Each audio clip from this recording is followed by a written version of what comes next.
Hello, Big Reds. This is video number 1. What do I need to know to get an A on the Unit 3 test? So I'm going to give you some sample problems. Again, these are not the same as on the test, but similar types of problems that you need to be prepared for. So I'm going to start off with a right triangle here, and let's say this is 65 degrees, and I want to figure out what X is. Well, what I can do, there are two ways to do it. One way, I know that all the angles in a triangle add up to 180. So I could take 65 plus, that box means 90, plus x equals 180.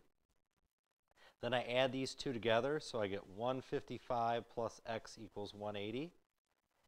And subtract 155 from both sides, and I'm left with x equals 25 degrees. That would be your answer.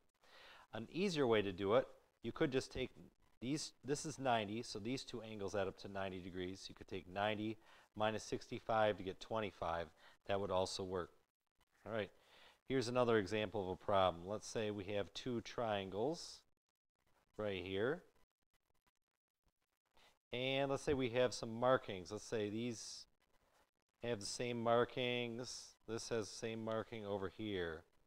And let's say this is 6, and this is 6 inches, this is 5 inches, this is x minus 2 inches.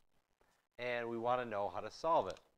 Well, if I look at the marks, this is not congruent to these two sides. These two sides both have 2 marks, so they're equal to each other. So I can take x minus 2 equals 5, then add 2 to each side, so I get x equals 7. That's how I solve that problem. All right, just moving right along. We're just going to go at a good pace here. You can pause the video at any time if I'm going too fast for you.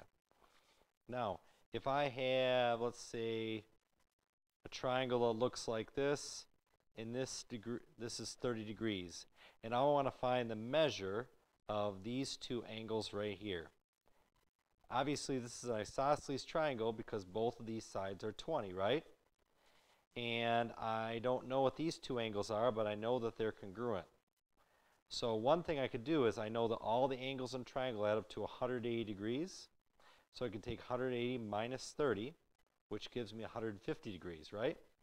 Then I know that these two base angles of an isosceles triangle are congruent, so I divide this by 2, and each of those remaining angles is going to be 75 degrees. Remember, this is called the vertex angle up here. That's the angle that's not congruent. These are both called the base angles. All right, I'm going to pause right now because I believe